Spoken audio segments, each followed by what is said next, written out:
check, 1, 2, check.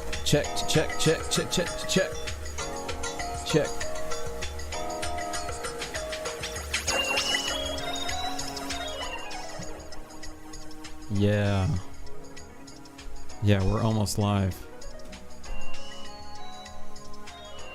Good evening.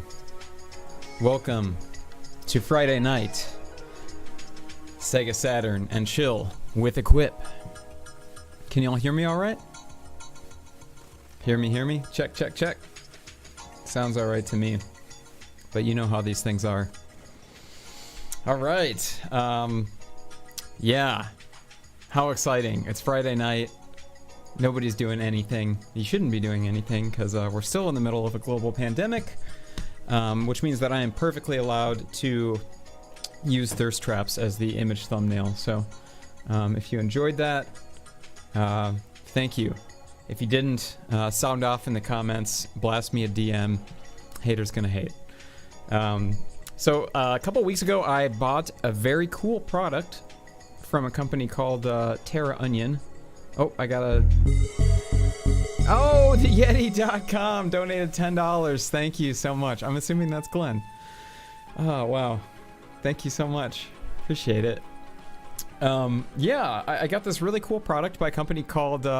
What's up, Glenn? Nice to have you here, as always. A really cool product called a MODE by a company called Terraonion out of Andorra. And yeah, MODE is a really cool add-on for the Sega Saturn that basically you replace the optical disc drive. It's non-destructive, and you put in this new board that allows you to plug in a flash drive, an SD card, or a solid-state drive. So I opted for the solid-state option. I've got a 500 gig solid-state drive in my Saturn now with the complete US, Japanese, and PAL exclusive Sega Saturn library. So I'm pretty much set. It really helps quell the desire for wanting to buy new Saturn games because they're quite expensive. You know, normally I kind of just stick to the Japanese games because I think the packaging is cooler. They're less prone to the cracked jewel cases, and you know, there's probably 1,000 more games in Japan than there were in the US. But since I got this, I've pretty much been good. And it's nice for quelling my like collector impulsive desire. So yeah, welcome. We got some Equips picks members in the chat. Nice to see you, Rainy Cakes, Ed Jr., Seffi Starshine. Oh man, so many nice people in here tonight. Molotovich, got Daffodil, Just Chase the DJ, Pippin S. Of course, we got Glenn from the Yeti. Trash Ghost, what is up? So many nice people in here tonight. Oh, R23X, Kevin wearing shirt Y. Chris Paz. Oh, Chris Paz got a Terraonion MODE. That's nice. What else we got in here? Andreas. Damn. Well, yeah, thanks for coming in. Yeah, Aggro Craggle too. Yeah, it is non-destructive. It's reversible, and you don't have to mod the case or the board. Basically, you open up your Saturn and you just unplug the CD drive and you pull it out, and then you know, put it in a nice anti-static bag and put it on your shelf somewhere, and then you just pop this board in. It's plug and play. There's no soldering involved. It doesn't affect the case in any way, and then you just pop a solid-state drive in there. And the Saturn already has really nice RGB video output. So yeah, I mean that's really all you have to do. You know, you can get a nice Saturn component video cables from a company called HD Retrovision. Right now I'm using custom-made SCART cables from Retro Access, and they're being 3x upscaled by the open source scan converter and transferred to HDMI out to the capture card and to my VGA monitor. So enjoy your sunshine, R23X. We'll be gaming here. So yeah, I thought it would be fun to start with Sonic R because this is a favorite of James of Death's Dynamic Shroud, and admittedly I've never played it. I never got a copy of Sonic R, so we're gonna play it tonight. And yeah, I'm gonna go ahead and turn down the Mega CD wave and then put on this beautiful music for this game. It's ridiculously good. So yeah, this is the first time I've ever played Sonic R. And Yeah, I mean, I just hearing the intro music loop and like hearing like at least 2 or 3 Dust Dynamic Shroud songs that have sampled that, I'm really excited. So, oh, what did Molotovich just say here? Birthday dinner with rainy cakes, cheesecake. Damn, that's awesome. Yeah, that's really sick. Molotovich, enjoy, and rainy cakes. Randy Kicks is wearing the R23X shirt. He's in the chat. Equip shirt for birthday. That's awesome. Thanks so much for supporting. Yeah, Junior, Sonic Jam is like Sonic 1, 2, and 3. So, yeah, maybe we'll play it at some point. Yeah, Sonic Fighters Yeti. That's a cool one. Does Mike have that PCB at the Yeti arcade? That I've always wanted to play that a little bit more. I played it for like 10 minutes when we all went to Galloping Ghost, like right before we left, but I didn't really get farther than a couple fights. So let's do Grand Prix. Oh damn. Oh, Amy's got a cute little car. That's awesome. I'm gonna be Knuckles. Knuckles is cool. Sega Octopus, what is up? Welcome. Okay. Oh, damn, look at that. Real-time ray tracing. Real-time ray tracing on the Sega Saturn. It's gotta be.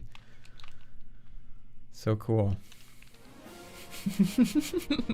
Mark was sending me some early specs from the... oh, damn, I do not know the controls here. Looks like B is go. Oh! This is gonna have an adjustment period, I'm sure. Damn, this game looks good. Whoa. This game looks a lot better than I thought it would. I don't know. I'm always really interested in polygonal games on the Saturn because if you're a nerd like me, you know that the Saturn was not really designed around polygons. You know, it was mostly like a 2D powerhouse, and man, this has got really drifty controls. So yeah, whenever I see good 3D implementation on the Saturn, I'm always like pleasantly surprised. Oh my gosh, come on Knuckles, let's go here. Yeah, Aggro Craggle, you're right, this game does look as good as some N64 games. Jeez, okay. Can we just skip this ramp here? Yeah, the PS1, Andy Max says it looks similar to PS1 quality. The PS1 pretty much destroyed the Saturn when it came to polygons. Though the PS1 has a lot of affine texture warping. And it seems like there's never any like solid edges in PS1 games. They're always like wobbly. Personally, I don't mind it. It's just, I know that's how the system looks, and I prefer the PS1's wobbly polygons to the N64's really blurry ones. Don't get me wrong, I do like the N64, but they use like 2 passes of anti-aliasing on the 64, so yeah, it's kind of hard to look at it objectively now. There we go, I made the ramp that time. Yeah, the frame rate's not as bad as I thought it would be either. It's oh, what do you get from these? Like a speed boost or something? I kind of just expected this game to chug based on like videos I'd seen. But yeah, it looks and runs pretty well. You know, I've always heard that this game was terrible, but I'd say that's a farce. It's pretty fun. I'm definitely not going to win any races tonight, but I can run around and enjoy the music and the nice 3D environments that Sonic Team has crafted for us. Oh man, this is awesome. Yeah, Daffodil says, yeah, PS1 preserving the pixel crispness is textures on ideal. Andy Mac, I'm not on an emulator. I'm running a hardware Saturn, running the Terraonion MODE, and it's being upscaled by the open source scan converter. Hey Tara Sullivan, thanks for joining tonight. Let's do some other tracks. I know in the Gems collection it's the shoulder buttons. Okay, well I'm gonna see how Sonic controls, if it's any different. This reminds me of Sonic Ball. Sonic. Gotta go fast. You should play the background music slightly more loud. You got it. I'll give it a little bit of a bump here. The guy who runs it was on a dev on this and a bunch of other Sonic games. There's tons of videos talking about how he made them run well. That's awesome. I'm really into that kind of stuff. Ah, yes. My favorite track. Oops. Guess you gotta jump there, huh? My god. Music is just too good.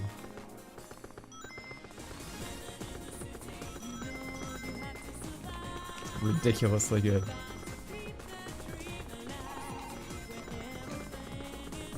Nope. Wrong way, dummy.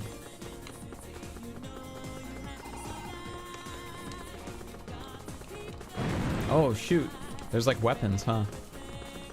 Oh yeah, the L and R buttons work a lot better for turning, like slight turns than the D-pad. Oh, shoot. Wow, the amount of colors on screen is really stimulating. I'm loving it. This is really, really cool. Much better than I expected it to be honest. Oh shoot, I forgot to jump there again. Oh my god. Eggman is dummy thick. You are very right there. Oh my gosh. The course design is very whacked out, I agree, Def. It's charming, though? Man, what a breath of fresh air from last week's depressing, murky, gray, green, and brown Sopranos game. That game was downright painful to play. And, like, not just because of the content, but it like, physically hurt my eyes to play it. There was screen tearing, and there was, like, so many frame drops that, like, I don't know, it was really jarring to watch. There we go. Damn, this is so tight. Moltovich donated $15. Happy birthday, Rainy Cakes. Just for that donation, I'm going to do my best happy birthday to this song. Okay. Happy, happy birthday, Rainy Cakes. It's tonight. Enjoy your cheesecake with Moltovich on this birthday night. Happiest birthday to cherish and remember tonight. Living with the Moltovich, you know you got to eat cheesecake. Happy birthday, Rainy Cakes. How was that? All right.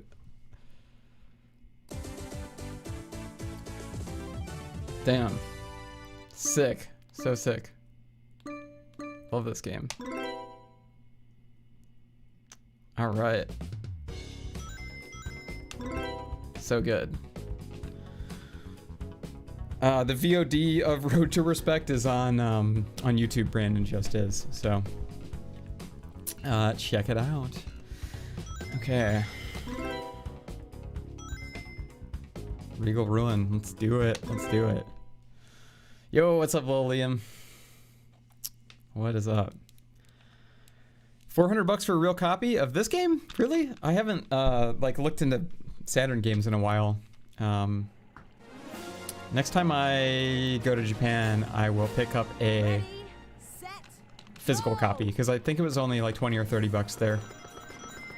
Ah, yes. My favorite DDS track, Business Class. Just amazing. Featured on the Neo Gaia Legend mixtape. Oh. So what's up with those doors? Anyone know how I can get in there? Shoot. So also too, you know, I know that Mario Kart 1 came out before this, of course. But does this predate Mario Kart 64? I'm very curious. Somebody who knows more than me. Sound off in the comments. Oh. You know, Sonic's not a bad swimmer. Yeah, CTR racing vibes for sure.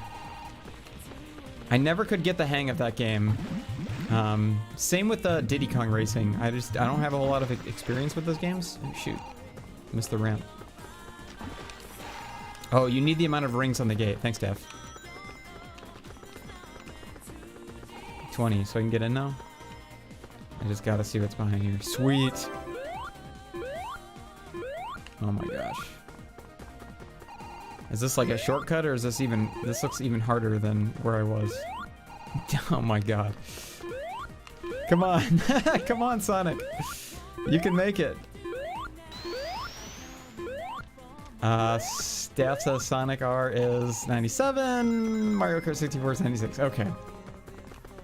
That definitely changes the context of the game a little bit, because, you know, I feel like a lot of people were trying to recreate the success of Mario Kart 64. To no avail. You know, Crash Team Racing, and you had all those kart games. There's like Chocobo Racing for PS1. That would be a fun one to stream sometime. You know, I know Diddy Kong Racing is first party, being Rareware and all, but yeah, that one, it just didn't seem like it really quite reached the fun levels of Mario Kart 64. But then again, what does? I mean, that game is so sick. I've never done an N64 stream. That might be fun sometime. It's like the one system I don't have an EverDrive for. But I've got plenty of games for that, so.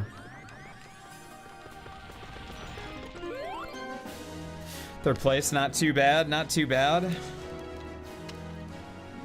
Muppet Racing for PS1. I've never tried that. Oh, Lil Liam likes Diddy Kong Racing more than Mario Kart. That, you know, I might have to give it another go. It's been quite a while since I gave it a try the last time. Man, I am just loving those reflections on the numbers. That's so cool. I love that. Steffi Starshine, I also begged my folks for a 64, but I knew I would never get one. We had a, you know, PC at the time, and it wasn't a bad one, but yeah, I was, you know, she was always like, well, don't they make those games on PC?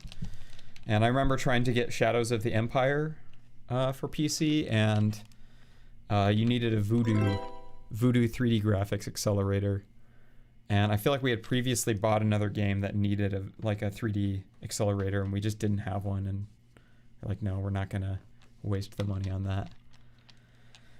I'm gonna play this one again because I liked this course so much.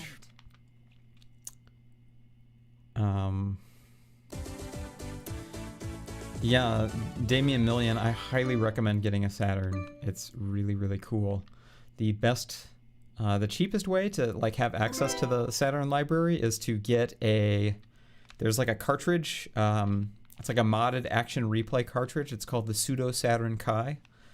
And I believe they're only about 40 or 50 bucks, but all you do is plug that thing in and then it lets you play Burns. Love this course? Now you can relax and look at it. So yeah, it's, oops. I don't know what's up with this. I must not have hit start fast enough. Oh, okay, hit replay and not retry. Don't you just love this course? Oh, that's a bummer, Sega. You sold all your 64 games. Honestly, if I were gonna sell any of my consoles and like all of the games for it, 64 would be the first one to go. I mean, I kind of just feel like I've gotten everything out of the 64 that I wanted. I've like played all the good 64 games and really just kind of had my experience with the system. I don't really want to sell it, but oh shoot. I really would like to get an EverDrive for it, and then I really want to play the 64 DD games. They look really fun, and with the new 64 EverDrives, in fact, I think even with the old ones, you can play like conversions of the 64 DD games, which is sick. I also really want the 64 mouse and yeah, Mario Artist Studio for 64 DD. Mark and I saw a real 64 DD in Japan, and he was like really considering it, but I think it was like 1,200 bucks or something, so a little bit spendy for an impulse purchase for sure. Maybe next tour. We all have our holy grails, you know. I can officially say that I am a Sonic R fan now. I like this game. Oh, shoot. Oh, damn. My ring's caught up with me there. I love it. Oh, I got the emerald. What does that do? This is awesome. Oh.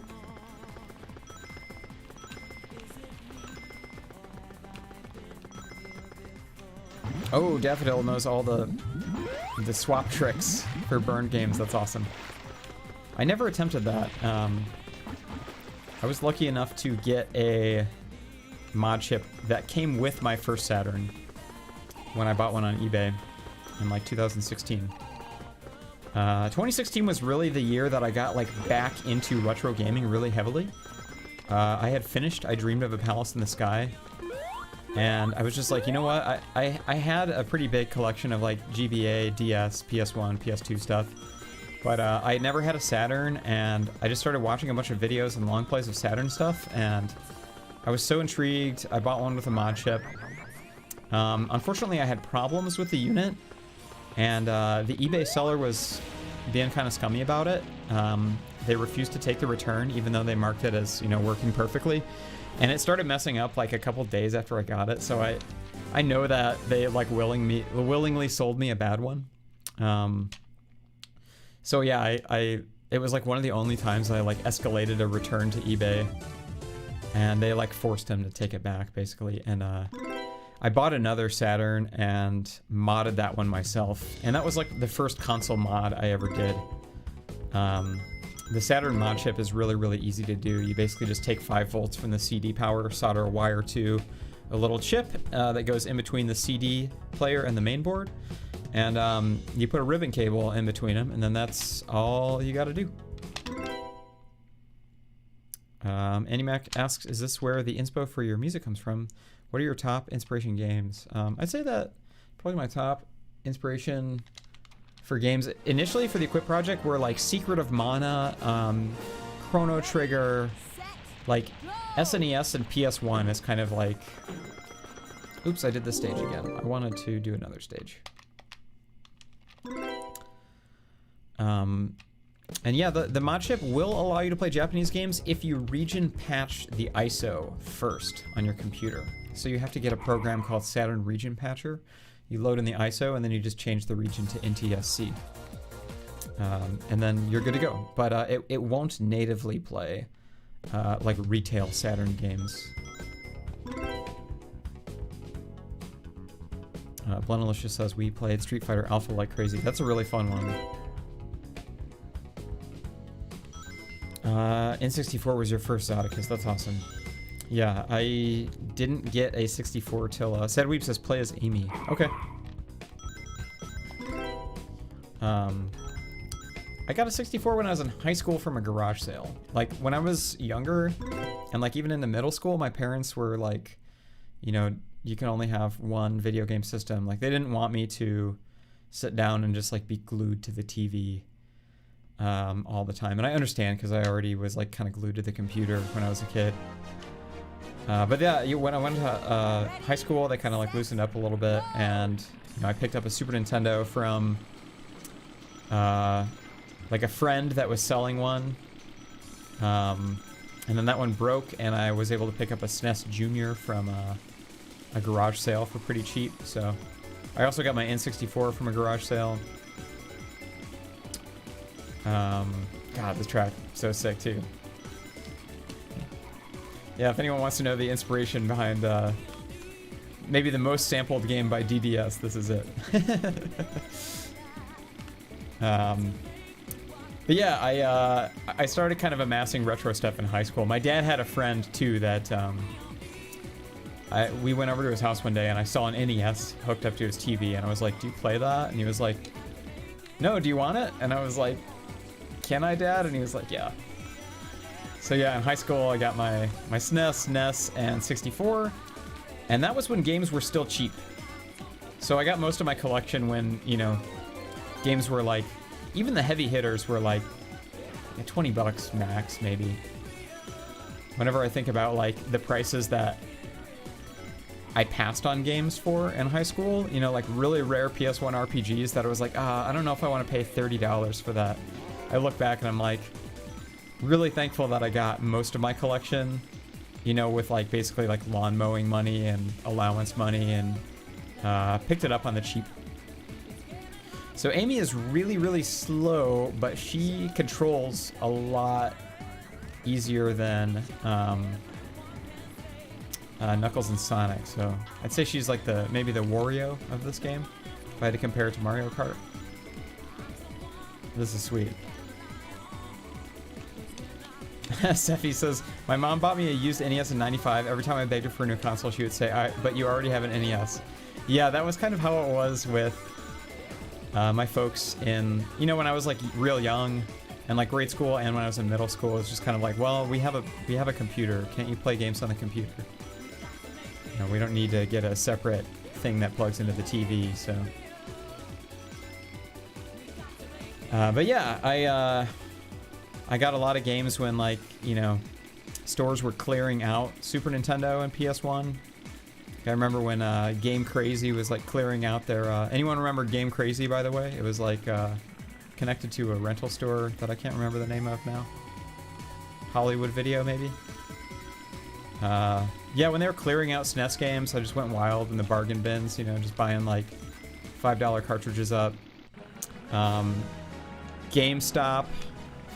At some point, they were like clearing out PS1 games, and I got like, you know, Persona 2 and like Rhapsody and like all the crazy RPGs that go for like insane amounts of money, you know, for like 10, 20 bucks a piece. Pretty sweet. Yeah, I agree. Screw GameStop. I do not advocate supporting them, but yeah, just the clearance days, man, so cool. This be Codex taking over Sega since she left to order food. Oh, well, Kev, I love you. Everyone else too. Remember Funko Land? Hey, what's up, Codex? It is nice to have you here as always. I do remember Funko Land. Very fond memories of looking through their clearance bin and stuff too. I love it when I pick up like used NES games and they have like the Funko Land sleeve. So cool. Also, remember Electronics Boutique? That was awesome too. Okay, so have I done all the stages at this point? Looks like I have one more to unlock. So I've only gotten first in like one, right? Radical City. Let's try the first one again. Seffi, that's the way to do it. Get consoles at the end of their lifetime. In fact, the only consoles that I've gotten at launch are like portables. Like I got the Game Boy Advance at launch. I got the DS at launch. I did not get the 3DS at launch. I managed to get a Switch like maybe a month after launch, you know? It's like when they weren't super impossible to find. I remember just walking into Target on my lunch break and there was one in the case and I was like, yeah, give me that. Just put it on my credit card and paid it off later. I definitely did not have the money to get it. Also, I was lucky enough to get a PS5, you know, recently, but not at launch. That was due to a friend that works at a resale chain here in Chicago. Gave me a holler when they got a shipment in. Was like, hey, I got one saved for you. So I don't think I would have been able to get one of those without a hookup. I know Eugenio asked me a little bit ago, what's the next PS5 game I plan on playing? Well, I did buy Spider-Man Miles Morales. So that is my second PS5 game. I beat Demon's Souls. The Miles Morales I got came with the Spider-Man Remastered, and I played and beat that. It was really fun. I put about 40 hours into it, and I fired up Miles, and I gotta say, I think I put too much time into Spider-Man Remastered, and I started playing Miles, and I was like, this is just kind of the same thing, and like, I'm just not ready to start another one of those games again, so I was actually thinking about trading that one, or selling it, and then maybe rebuying it later, because I really don't think that I'm going to crave playing that same kind of gameplay loop for like another year at least. It's fun, but like it is just kind of the same formula over and over. Really enjoyed my experience with Spider-Man Remastered, but I started Miles too soon. Not trying to put another 20 hours into it. I am looking at that new game Returnal that's coming out in March. That looks really, really cool. The trailer for that looks awesome. But really, there's not a whole lot of other games coming out for PS5, like, anytime soon. So... I do play PC, Andy Mac, so... yeah. Edgar Craigle had a good time with PS4 Spider-Man. Yeah, it runs awesome on the PS5. It's like a ray tracing with 60 frames per second. It's great. Steffi says, I have to stop buying records or sell some of the ones I have. Yeah, Daffodil, I'm right there with you. Trade it before the value tanks. Yep. Mr. Bigford, I'm looking at a worst Saturn games list. Why don't we fire one up? Let's switch games here. Yeah, Daff, I bought it used, but it was sealed for $40, so I feel like I already got a decent deal on it, and it had the code for Spider-Man Remastered, which is like $40 on the PSN anyway.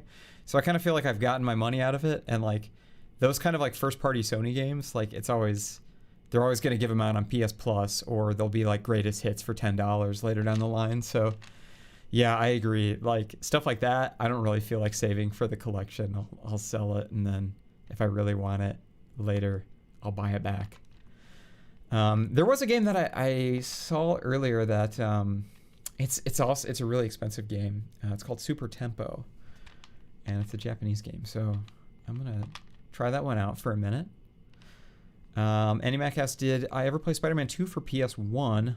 No, but I played Spider-Man, the original one, for PC like way back in the day. In fact, I still have the like big box at my parents' house. And I loved that game. I got like all the collectibles, like all the comic books, and I really got into it. I thought it was so cool. Just like the web slinging and the combat and everything felt really good. And yeah, I never got around to playing 2. Super Tempo, let's go. What's up, Molo? How are ya? Edgar Craigle says, I'm max leveled in Cyberpunk. Gotta finish the story now. Yeah, you know what? I requested a refund for Cyberpunk. I really just wanted to see how it ran on the PC, and my first impression was not great, as we've discussed in the Equips picks. And it was one of those things, too, where I was just like, yeah, you know what? Like, I want my money back. Okay, so this one I saw on GameSack. It's one of my favorite YouTube channels. And it looked unbelievably cool and colorful, so we're gonna check it out. Already, I'm pretty happy with it. This is cool.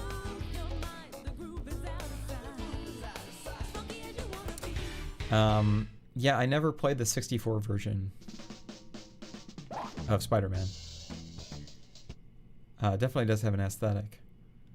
Oh, Three Dirty Dwarves is pretty great. Clemens 83. It's got kind of a cool hand-drawn, like Saturday morning cartoon style to it, and it's really fun to play multiplayer. It works with the multi-tap, and you know, if you have more than one friend, then you can play 3-player with it. More than one friend that wants to play Saturn, that is. One time on 4th of July, I had a bunch of friends over, and it was really scorching hot, and my deck has no like sun cover. And everybody kind of agreed, like, yo, let's go inside and play video games on this beautiful day. And I happen to have a Saturn multi-tap, and it's a 6-player multi-tap, so, and I actually have 6 controllers, so we actually got a 6-player game of Saturn Bomberman going, and it was incredible. Oops. This is sick. Okay, so, looks like you encapsulate your enemies in bubbles, and then bump them? Sick. And then you get the music notes. Okay, I got it. Definitely a lot of good-looking 2D Saturn games. Stuff like this too, like this is...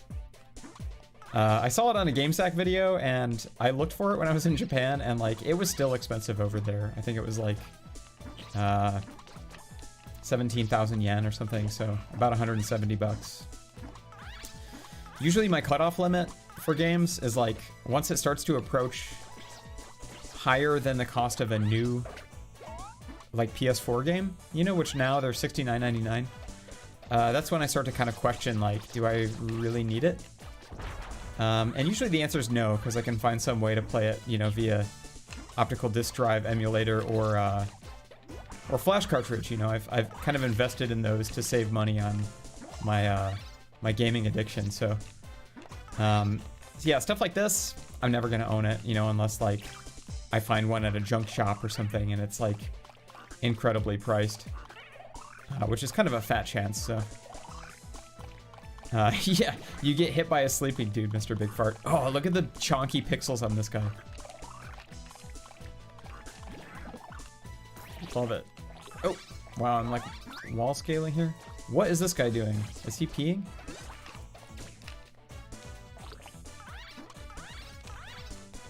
Damn, this is a sick game. I'm liking it so far. It's a little clunky, but the color palette is insanely good. I like the sound effects and the music. I take that back. It's not clunky, it's floaty, which I think is just part of the game design, which I'm fine with. Yeah, video game urination 2 weeks in a row, for real. Sopranos last week and now Super Tempo.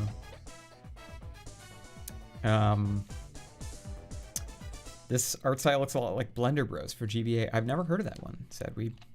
Never heard about that one. I'm gonna have to check that out. We'll definitely do some more GBA and chill sessions. Put that EverDrive through its paces. I want to do an episode that's like all bad 3D games for the GBA, because there are a surprising amount of them. Like first-person shooters for the GBA. 007 Nightfire is like, it's kind of crazy. I mean, it looks like good and bad at the same time. But like, it's pretty crazy the processing power that they were able to squeeze out of the Game Boy Advance, especially late in its life cycle. Yeah, Sephi, the GBA does have Doom and Doom 2. There's also a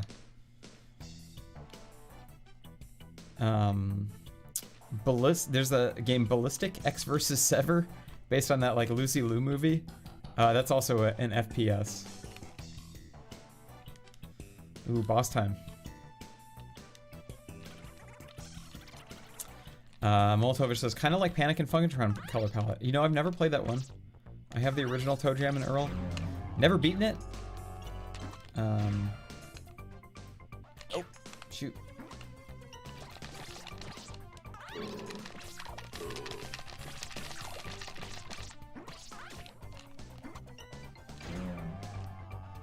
So dodge the rockets. And encapsulate his belched whatever these things are. Get the music notes.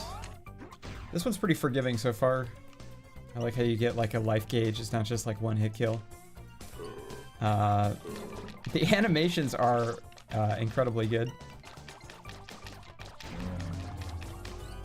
How do I damage this guy? I was thinking like fire back the rockets at him, but it doesn't look like it. And it doesn't seem like that's doing anything either. Oh shoot. Now I'm powered up.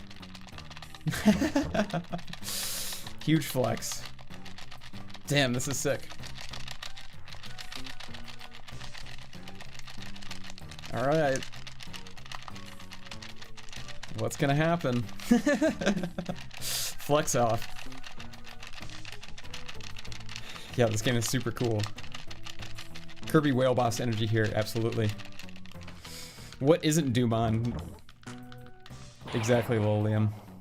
Damn, so that's how you beat the boss? That's crazy. Magic Spirit, I have played Iridian 2 on Game Boy Advance. That is actually an excellent implementation of 3D on the system. The gameplay is fun, you know, it's like a cool shmup. The frame rate's pretty decent. And yeah, it's like legit fun, and yeah, the soundtrack is banging. Definitely agree on Iridian 2. It's much better than the first one, Iridian 3D. My Abacus plays Doom at 10 FPS. That's great. Yeah, the Gamecom, Faye. I've always wanted one of those.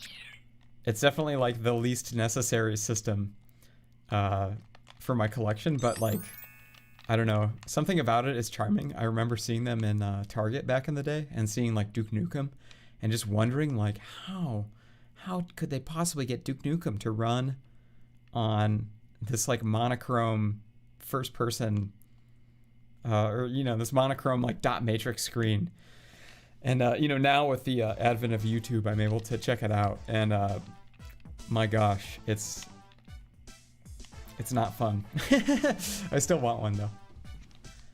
Still want an N-Gage. You can actually buy new N-Gages from AliExpress.com for $69.99. I've definitely been looking at those. It's such a frivolous purchase, but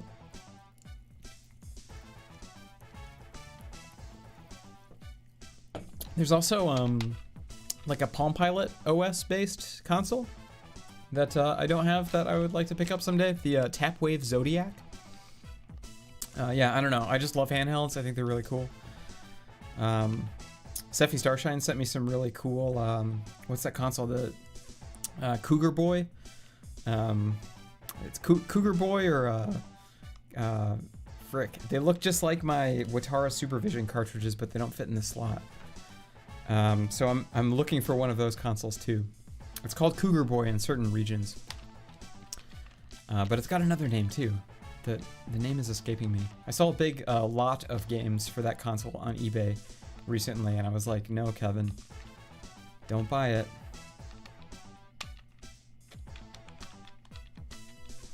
Yeah, Faye says it couldn't even run a 2D Sonic game. Yep. Gotta collect them all. You darn right, Sega Octopus. You gonna get the Soldier Boy console? I think I'll leave that one out of my collection. Anything like emulation based, like that, I'm kind of not as interested in. I'm really into the chonky pixels in the background here. I really wish that I could read them. How about R-Zone and chill? If I could figure out some way to get capture working on an R-Zone, absolutely, Mr. Big Fart. I really want to try to find a capture solution for 3DS. Because I've been playing a lot of 3DS lately, and I know there was a guy that used to do them in Japan named Katsu Kitty. He's now retired. But yeah, I still would really like to get some sort of a capture solution going. I saw a listing, I mentioned it the last stream, but I saw a listing on eBay for a newer capture solution for 3DS, and I haven't really read anything about it online. It looks to be wireless, so I'm kind of I'm remaining skeptical about it. But yeah, I really would like to be able to play hardware WonderSwan and capture hardware 3DS. Most everything I think I have a way to capture. I was thinking it'd be fun to plug in the Wii U to my capture setup and play some of the Virtual Console DS games, because they look awesome on there. Mega Duck, that's it, Daniel. That's it. Shiburoki, I do not have an Ouya. That's another one too where I'm kind of like, well, it's like a download only console, so unless there's like a really easy way to crack it and there's like a bunch of awesome exclusives, it seems kind of unnecessary. I like this donkey ghost that's following me. Bremen. Where do I go now? Khaki, this is Super Tempo for the Sega Saturn. Playing on Sega Saturn hardware here. I just love the sound of the Saturn buttons. They're really like loose in the slot, but they feel really good and tactile to press. And of course, it's my opinion that the Saturn D-pad is probably the best like retro D-pad in the world. There must be something I'm missing here. Maybe I have to jump on the donkey guy. Oh shoot, there's like a float thing here that I didn't know about. Interesting. Okay. How do I get in here? Aggro Craggle says, I got my 3DS only last year and I love it. I always want to never pull the trigger. That's kind of how I was at launch. I was still playing DS games and it seemed unnecessary to get a new unit. And they were expensive at the time and I was on a really, really strict budget. And I eventually got one when somebody sold it to the record store I was working at. Got a screaming deal on it. And played that one until I think the connection from the top screen to the bottom screen got messed up for me just putting it in my backpack without a case. So I ended up upgrading at some point to a 3DS XL. And just recently, oh, there we go.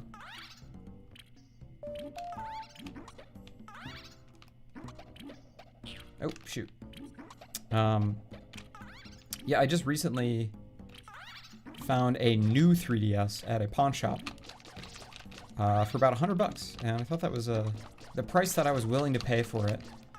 And I love it. I'm really, really enjoying the new 3DS. It's kind of like reinvigorated my enjoyment of the system. The screen is just so much better. I could never play with the original 3D effect for very long. It would kind of make me nauseous. But the new 3DS is excellent. I can play with the 3D on, for hours. Okay, there must be something I'm missing here. Yeah, I remember Aggro. I remember they were like $250 or something, and then they dropped the price, and then they basically said we're sorry to everyone, and they gave everybody a bundle of free games, the ambassador bundle. Which I thought was funny. It's kind of unprecedented for Nintendo. I'm certain the Dreamcast controller inspired the Xbox 360 controller. Absolutely, Faye Moonbeam. In fact, I think Sega was actually involved in the design of the first Xbox. There's a lot of YouTubers that have kind of speculated that the Xbox is almost like the Dreamcast 2 in a way. And yeah, that controller design has kind of paved the way for more modern controller designs, which started from the Saturn 3D controller. I did not bring one in here to play with today. There's not a whole lot of games that really make use of that analog stick, but yeah. Yeah, the Ambassador bundle is pretty sweet because they had Game Boy Advance games. Y'all, I can't figure this out. Maybe we'll pop in something else. The time is waning. So many games to try. This is sick, though. I'm really, really liking Super Tempo. I just don't want to waste forever trying to get through a door.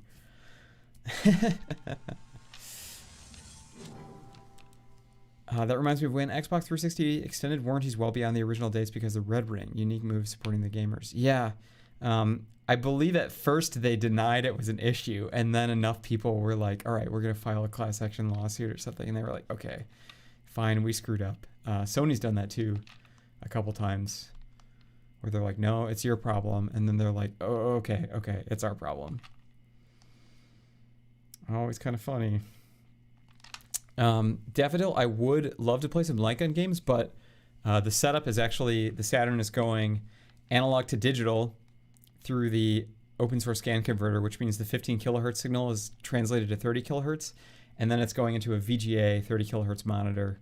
So it's going analog to digital back to analog. So the light gun doesn't work unless it's a 15 kilohertz display.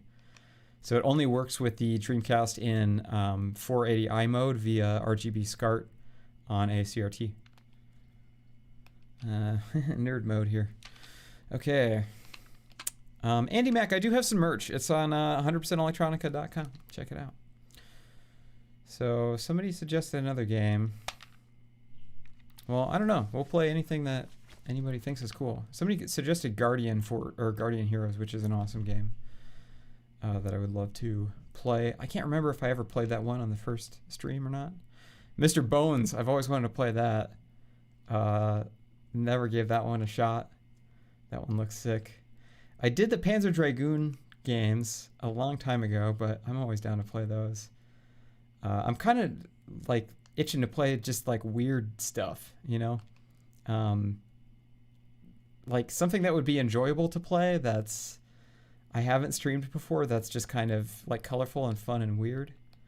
Why don't we do Three Dirty Dwarfs for a while? This is a fun one. Maybe we'll do Mr. Bones after this. Oh, thanks for posting the link in there, Zodicus. I appreciate it. Yeah, I've got a new long sleeve out, a black metal short sleeve tee, and then reissues of 3 of my records. So plenty of Equip stuff to buy right now. Sick menu music already. Yeah. Love it. Yeah, the Crow City of Angels, I've heard that's just very unpleasant, Mr. Big Fart. Maybe like towards the end. Damn, did anybody hear that Doom sound effect? Damn, this game runs really well. Now I can whack with the shotgun. Can I shoot with it? There we go. Oh, Doom sound effects. Gotta love it. Gosh, that makes me so happy. Oh, get me out of this trash can. Wow. This game looks really cool. Favorite or any recommended Saturn games? I'd say that like my favorite Saturn game that I have played is a shmup called Sukyugurentai, or Terra Diver in the US. Something about that game is really, really compelling. It's just has excellent animation. The music is by Hitoshi Sakamoto, who did, you know, Final Fantasy Tactics and other great stuff. And it's just so enjoyable. Really, really cool shmup. Layer section, which is known as Galactic Attack here in the States, is also really excellent. Of course, Panzer Dragoon Saga. I don't have to tell you that. That's kind of a favorite. I definitely enjoy Panzer Dragoon 2 a little bit more than Panzer Dragoon 1, so that's always recommended. This game is actually kind of challenging. They're really just throwing enemies at you left and right. So it looks like each player has a short range attack and a long range attack with unlimited ammo. But this is a pretty unique beat 'em up. This is interesting.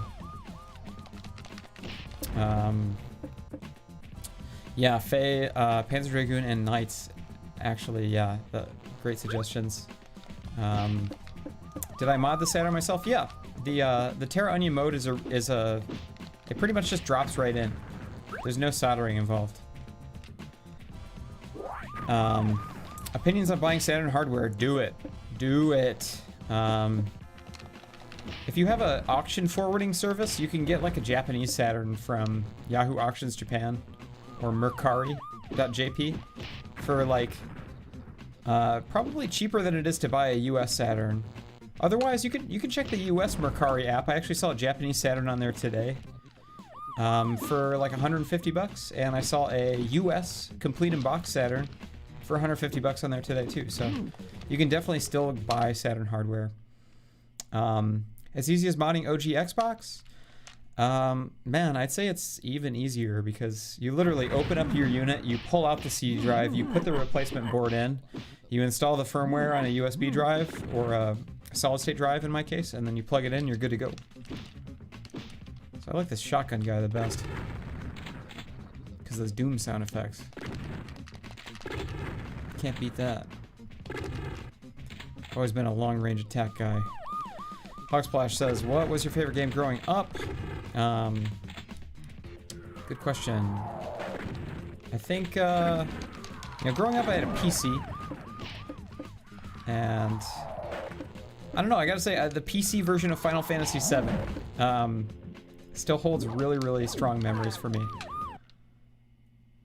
And also, man, freaking Doom 2. I played so much Doom 2 as a kid. So, yeah. Absolutely. Yeah, Ed Jr., you're hearing sound effects from Doom. Daniel Million LPs asks, did I ever play Panzer Dragoon in Epcot in the 90s? No, I've never been to Epcot. Always wanted to go, never went.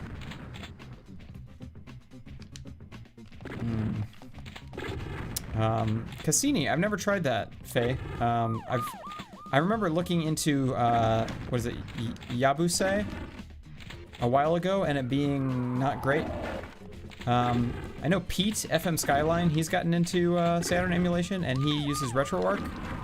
I'm not sure which core he's using, but I heard Mednafen is decent too, so. This game is honestly really hard. I can't get past this first area. It's like really unforgiving.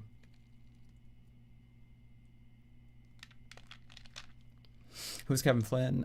Cool, thanks. Also, big fans. While you're set electronic content, you crush it. Oh, thank you so much. I really, really hope that we can do Econ 3 someday. Damn, they used to have Sega World in Epcot. That sounds awesome.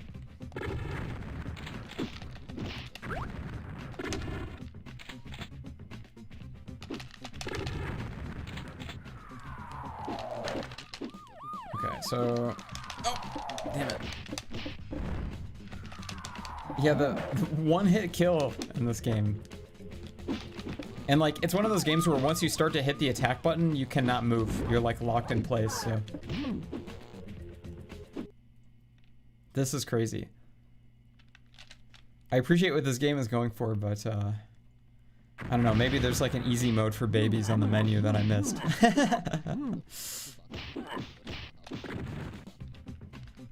Streets of Bronx. I wonder if that's a play on Streets of Rage.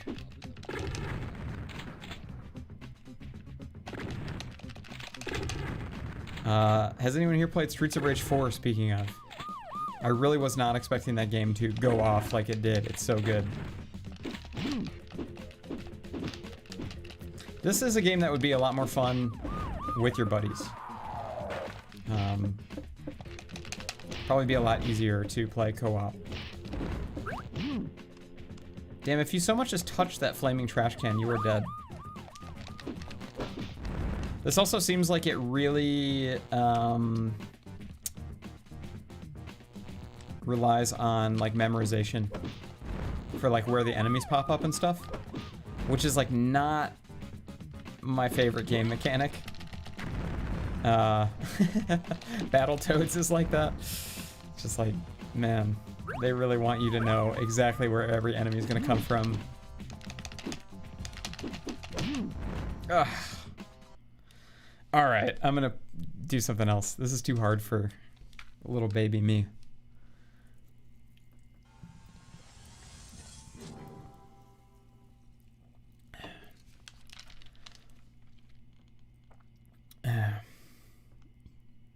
Agrigraggle still gushes over the Equip and George Facing Worlds video. Yeah, we want to release that one on Spotify, but the song is owned by Epic Games, and we need to figure out a way to license it. So we're working on it. It'll come out eventually. But yeah, right now we're... Oh, here's something kind of interesting. There's not really much to see here. But this is the prototype of the unreleased Sonic game for Saturn. So this is Sonic Xtreme. Brick Dinosaur Jimmy, what is up? Welcome, welcome. Izzy, what's up? Haven't seen you in a while. Welcome, welcome. Izzy, if you missed it, the Patreon is transitioning over to the... damn, this music is banging. The Patreon is transitioning over to Bandcamp. Not sure how active you are in there, but I'm going to basically pause the billing for Patreon indefinitely and focus on the Bandcamp from now on. It's a lot easier for album distribution. So yeah, this is an unfinished game. This was made by Sonic Team to be like, you know, I guess the answer to Mario 64, but I mean, it's already kind of broken. It's like, there's not a whole lot to do. Just running around getting rings. I guess I'm being timed.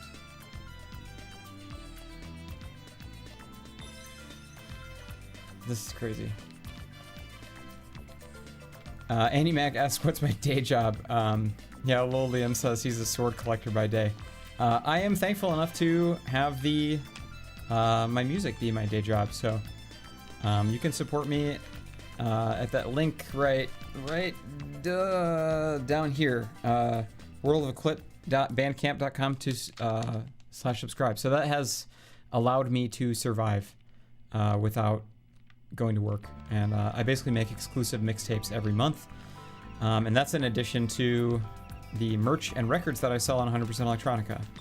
So that is the whole of my income. And yeah, I mean, I try to live really budget-minded. If I buy new crap, I make myself sell old crap. So I amassed a pretty big record collection for steep discounts at Reckless Records when I worked there. And I've kind of just been selling some of that stuff off to make money to afford new games. So yeah, that's my rule, is I always trade one hobby for another. And yeah, my apartment's not bad for a Chicago apartment, and my utility bills are pretty cheap. You know, we all wear sweaters and blankets in the house and keep the heat down. And yeah, I try to just live pretty modestly. So I would rather live on a shoestring budget and play games all day than and of course make mixtapes than go to work. So yeah, I'm a pretty happy camper, and I really appreciate everybody that supports the Quips Picks Patreon and the Bandcamp. It's really been life-changing for me, and it's done a lot mentally for just kind of making me a happier and more productive and pleasant person. So this looks to be the extent of the demo. I've like hit an invisible wall here, so boom. Damn. Okay. Izzy, yeah, good call. Unsub on Patreon and resub on Bandcamp. I gotta send an email out to everyone. So yeah, I'm definitely liking the Bandcamp interface more. The payment processing fee is like maybe a little bit more. I think Bandcamp takes 15%, and with Patreon it was like 8%. So the good news is that like after a year, I think the Bandcamp one goes back down to 10%. And honestly, like the difference between 8 and 10% is like, I mean, it's whatever, because the convenience of being able to just post it on Bandcamp and have it email everybody is so much less stressful for me. And also, I know I said last week that I would post my leftover tapes to sell, but I figured it would be a better idea to wait until the tapes for the new stuff come in, because I'm just not in shipping mode right now. I'm kind of like taking it easy for January, and I'm trying to work on new Equip stuff, and just kind of playing a lot of games and taking a break. So yeah, I'm definitely, you know, I'm chilling this winter. Sega, I will definitely check the P.O. box next week. I know Blashy sent some stuff too. Lil Liam, thanks for posting the link. Really appreciate it. Well, that was nice for the music. We could play Guardian Heroes. That's another sick game. It's kind of a side-scrolling, like, medieval beat-em-up. Oh, you know what? Let's play Astal. This game is really cool. Though, personally, I can't stand the voice acting on the US version, so we're going to do the Japanese version, which is like, it's under a different title. It's like Kikyu something Densetsu Astaru. So, yeah, we're going to do that. Play Christmas Nights. Sonic Mode is a follow-up. I'm so embarrassed by my Knights abilities. I suck so bad. It's like really hard for me to play that on stream. Oh, woo, your body's really hot. Thank you so much. That's another thing I've been doing in Quar. It's amazing, you know, like I kind of stopped going on Instagram in September. So yeah, that's what 4 months of not wasting hours a day on Instagram and working out in my room will do. Thank you, I appreciate it. It's hard up here in Quar, you know, I don't really see any people, and get my Zoom calls and my stream on Friday, but that's it for social interactions. So yeah, thank you for noticing. Yeah, the voice acting is awful in a great way, Daff, but I do prefer the Japanese voices. So Clockwork Knight, that's another good one, Ed Jr. This is a side scroller. Oh, woo. Hell yeah, finally sprung for a Japanese copy of Astal this summer. That's awesome, Clemens83. I got one on my first trip there in 2017. Both my friend Joe and I got a copy on like the same day. We were both like, let's go buy Astal today. A lot cheaper than the US version, for sure. So I beat this one a while ago when I first got my PVM. It looks absolutely gorgeous on an RGB monitor with like scan lines and stuff. Really excellent color palette on this game.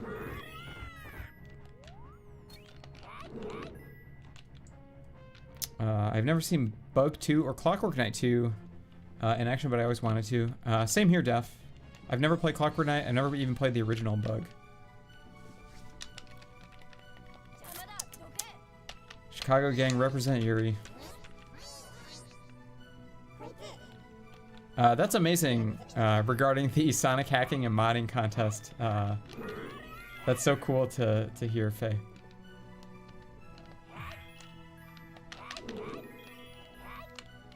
This is a little bit easier for me difficulty-wise over 3 Dirty Dwarves. I think this is definitely supposed to be more of a kid's game.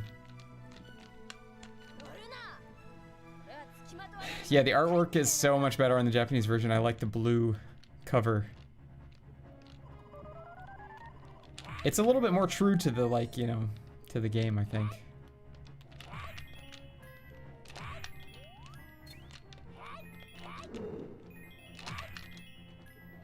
Yeah, this game is really satisfying. It's got like a nice jumping mechanics, nice throwing mechanics. That sprite scaling right there was really, really good. This is definitely a quality title.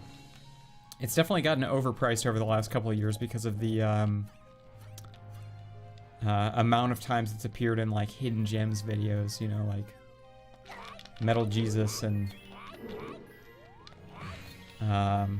everybody that makes hidden gems videos has posted about Astal at some point, so it truly is a gem. I wouldn't say it's hidden in any way. It's awesome though. Sick. You know, I don't know about that, Shibroki. I've never heard of an Astal GBA release. That's interesting though. Yeah, Sega, excellent sprite work in this game. Really cool. Is the RGB monitor good for modern games? You know, Andy Mac, I've never tried modern games on an RGB monitor, per se. The monitors that I have support 240p and 480i. One time I plugged my PS3 into my RGB monitor, and I set it to 480i. And I played the, like, Dungeons and Dragons, you know, Mystaria Tower of Doom collection. And that looked incredible. That was really cool. I think it, I think the game actually does just output 480 natively. So it looked really, really good. If it put out 240p, that would be even better. But I'll tell you what does look excellent with modern games is this VGA monitor that I have. It's a, God, this game is awesome music. I forgot. So I've got next to me a Sony... well, it's a Dell Ultrascan P991, and it's a Sony Trinitron tube, and it supports resolutions up to 1200 by 1600. So if you try to play 1080p, you know, it'll get cut off. The 1600, you know, it cuts off the 1080p by 1920 resolution, but it looks awesome with 720p games. In fact, I find myself playing Switch on the VGA monitor more than I play it on my 4K TV. I just think it scales better. I think most Switch games run and look better at 720p than they do at 1080p. I mean, let's face it, like, the Switch is a tablet. It's an NVIDIA Tegra based tablet. It's basically a Shield, an NVIDIA Shield. And it's not really meant for high resolution gaming. I think it's awesome at what it does with the processing power, but it looks amazing on a, you know, Aperture Grill CRT VGA monitor. I would suggest checking it out. You can get a little $10 converter that sends HDMI to VGA by a company called Tendac on Amazon. And I really highly recommend it. It's awesome. Great way to play modern games. The most annoying part about this game is like when your super gauge is full and it just kind of keeps sounding off like that. Tara Sullivan says color palette on point. Absolutely. This game has a phenomenal color palette. This game has kind of an angry Rayman vibe to it. Absolutely. Damn, did I die looking at the comments here? I never expected it to become so popular. Yeah. Yeah, the power of YouTube, Faye. The power of YouTube. Def says I should get a jewel case since I have the disc and manual. Yeah, you should, you know, get the back artwork from like the cover scan database or whatever, and then just make a print off. Or if you're feeling really bougie, you know, go to Kinko's FedEx and make a really nice print off. I'll do that for games from time to time. If I get like disc only or whatever. Some stuff, like I just gotta have the original, you know, case manual artwork stuff. There's other games that I just want to play if I don't have a means to play them any other way, or, you know, if I get an insanely good deal on a disc, or if I get a lot that has like, you know, discs in it, sometimes I'll just print the cover art off and find a blank case and just put it on the shelf. It's cool. Yeah, the FMVs are great too. We have not been treated to one yet, but they're really, really crisp. I've always wanted to get the like VCD cartridge for the Saturn. I've seen them several times in Japan, but they're kind of expensive. Kind of a frivolous buy, you know, it's like 90 bucks for a cartridge that allows you to have like MPEG quality videos in like a handful of titles. That's one of those things that, like, you know, maybe I'll stumble upon at a hard off or a book off or like one of those junk shops in Japan, and I'll just be like, oh, sure, I'll buy it. That's kind of how I feel about buying cool game peripherals in Japan. Try to keep a budget in mind. Generic ass US cover is so lame. Astal looks like Polly Pocket or some ish. Yeah, I agree.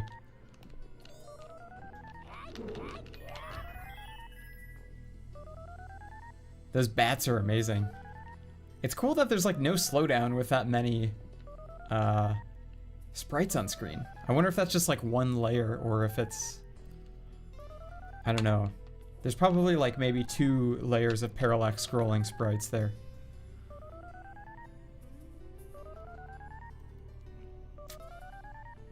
Yuri asks, if you could travel to any country, which one would you visit? You know, I've never been to... I kind of want to check out Seoul. South Korea. James has been there and he said it's definitely a vibe. So, one of those days I'd like to do that. I really want to go to Hong Kong. Never been there. Yeah, I mean, there's a lot of... That's a good question. There's a lot of countries I'd like to visit. I'd like to check out Denmark. I'd like to check out Switzerland, France. Yeah, a lot of places on the list there. Andy Mack asks, how old were you when your first music released as a quip? 2016. I guess I was 25. 25. I'm 31 now.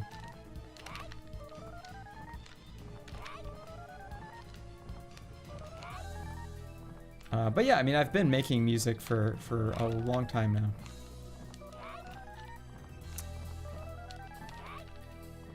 Oh, so sick. Oh, shoot. I forgot how you beat this guy again. Maybe I should finally use my... There we go. Use my super on him so it stops annoying me. I gotta use it again. Sweet. I'm gonna make short work of this guy.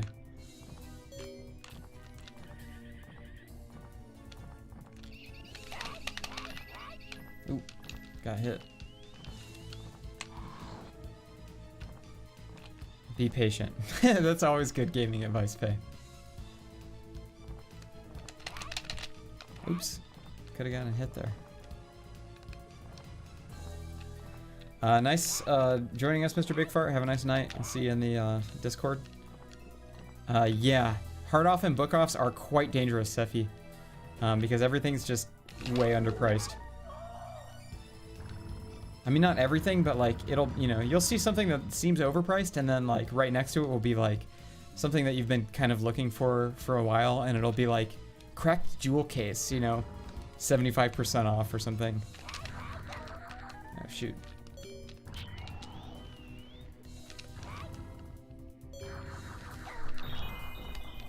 Darn.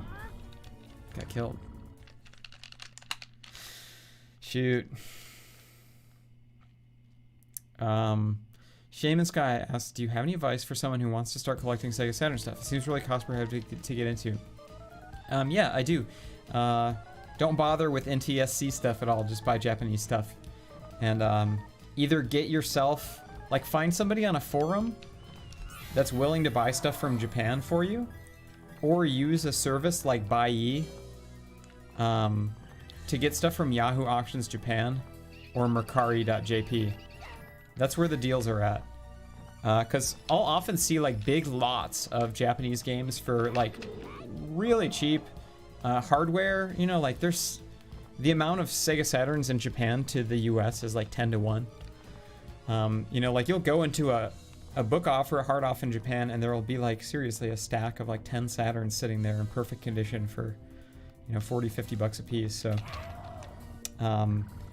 I'd say if you want to be budget minded and collect Saturn stuff and get physicals, Japanese stuff is really your best bet. The US market is a lost cause.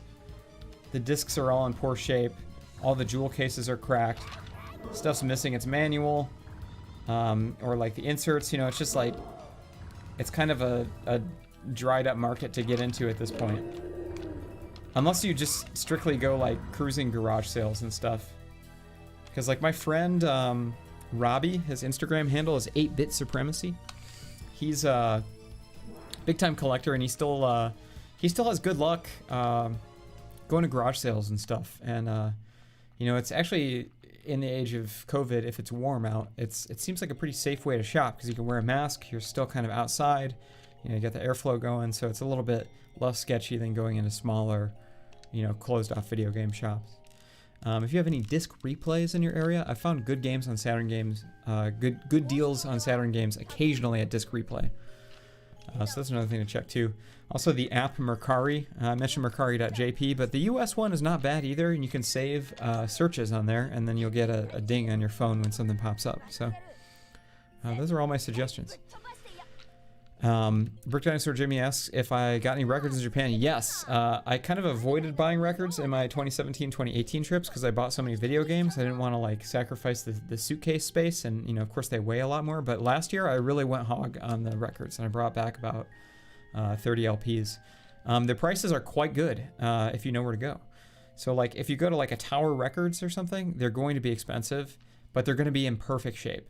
I did buy a couple records at Tower. Like I got like Yellow Magic Orchestra Naughty Boys. It came with the like promotional 12-inch, and that was only like 20 bucks, you know, and it was in immaculate shape. By the way, all the records I got over there, they look like they've never been touched. Like the gloss is still on the LP, and they look quite incredible. You know, I'd say it's a very fair assumption that the Japanese take much better care of their stuff than Americans do, because even like stuff that I'd find in discount bins was like immaculate. But yeah, your best bet for records is to like go to suburban book offs and hard offs, because the ones in the city, you know, in like Tokyo or Osaka, you're gonna get that kind of like city tax. But if you get a little bit further out, like the one where our good translator friend Josh lives in Nara, that book off was insane. Like I got so many good deals there on games and records. Some VHS too. Like I got Mark, like a really cool Princess Mononoke VHS in like a damn it. Do I gotta get my guy back? Oh well. Yeah, I'd say if the further you get out of the city and the more you get into kind of like suburbs or smaller cities, the better luck you'll have with finding good deals on records and games. And my whole kind of philosophy was like, don't go overboard on like something unless it's like a grail. You know, I tried to keep my budget pretty realistic when it came to games and records, and the one that I spent like a lot of money on was I walked into a record store in Kobe and they had a mint condition copy of Tetsuro Yamashita For You, and it was 5,000 yen, so it was 50 bucks. And I didn't even think. I just grabbed it and I brought it straight to the counter. I bought it. And I cherish the hell out of that LP and I listen to it all the time. And it genuinely just makes me so happy to own it. So, yeah, you know, I'd say like set yourself a budget about like how much you want to spend on stuff so you don't overspend like immediately.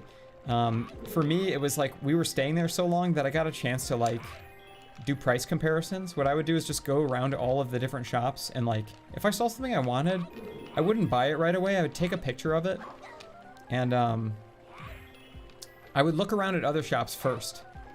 And then occasionally I would see that thing that I took a picture of for like much cheaper later down the line. And I would be like, wow, I'm really glad I didn't, you know, blow my wad at the first sight of it. And then I would go back to the store that had it, and if it was still there, great, I would buy it. If it wasn't, then you know I wasn't meant to have it. So, yeah, that's my advice for game and record shopping overseas. I didn't know Naughty Boys has a promo disc too. Mine has the Obi though. Yeah, it's I'm not sure if it was like supposed to come with the record or what, but it's like you know, a 12-inch that has the same art and stuff. So. Yeah, it's nice to have that. There's actually a 7-inch tucked in there too, so I had like a 12-inch and a 7-inch. Stateside, I've had good luck at Face Wreckers in NYC. Never been to Shibuya, but I do really want to go back to NYC. The only time I went there was for Electronicon. And I actually have... There was a canceled show I was supposed to play in New York due to COVID, so I actually have like a flight credit with Southwest, and I was thinking about just going to New York and like kind of messing around for a week or whatever. Maybe see if St. Pepsi will let me stay at his house. Just kind of just chill and do some record game shopping, you know, get some nice food and just kind of have a little chill vacation. But I kind of would rather wait until it's a little bit nicer out, so I'm gonna have to keep an eye on whenever my credit expires. I love the background changing colors here. It's really, really cool. This game is so vibrant. So with these far jumps, I guess they want you to like jump on the guys, but it's not exactly intuitive. There we go. Good night, Fighting Island. Thanks for joining in. I did get some City Pop stuff. You know, I got some Anri. I got some. I got the Tatsuro Yamashita. I got maybe 3 or 4 Kadomatsu records. That's, you know, mainly what I'm looking into buying when I'm there. I got some you know, Sakamoto. You know, I got Neo Geo. That's one of my favorite Ryuichi Sakamoto records. Yeah, plenty of City Pop. Play in the park. That is a good idea, Michael Caruso. I just did not get the amount of time to experience New York that I wanted to when we went there for Electronicon, because I was still working my day job at the time with an independent contractor doing like residential remodeling. So like I had to get back to work and I couldn't really take that much time off. But now as a full-time musician, I can just, you know, I can always bring my laptop and like work on mixtapes and stuff while I'm traveling. So I'm definitely it's definitely cleared things up a lot more for my travel schedule. It's really quite nice. God, I hate this guy. Most I spent on a record was the soundtrack to Sonic Adventure 2 for my brother's birthday. Yeah, that definitely seems like a Grail type record. So sometimes, you know when you see it.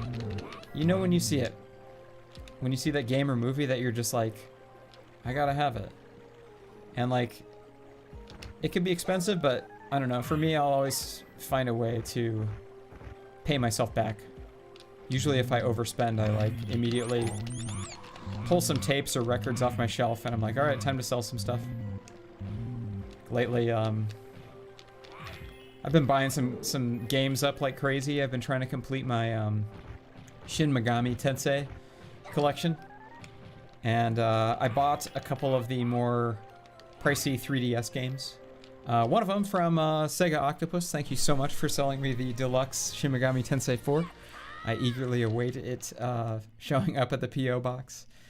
But yeah, I kind of overspent on video games, so I sold James my Caretaker record, the Stairway to the Stars. And I knew that if I sold it to anybody, it would have to be James. He's asked me about that so many times. And I gave him a pretty good deal compared to the Discogs price. So it feels better to like sell your stuff to like friends that you know are going to like use it and love it and cherish it than to just like some random person on Discogs. And yeah, like Brook Dinosaur Jimmy was saying, I sold a bunch of tapes to like fund my car rental for when I went on the tour with Magic Sword in December. And I was able to fund that whole trip basically off of selling tapes and records, which felt great. So yeah, you know, trade one hobby for another. It's kind of always been my thing.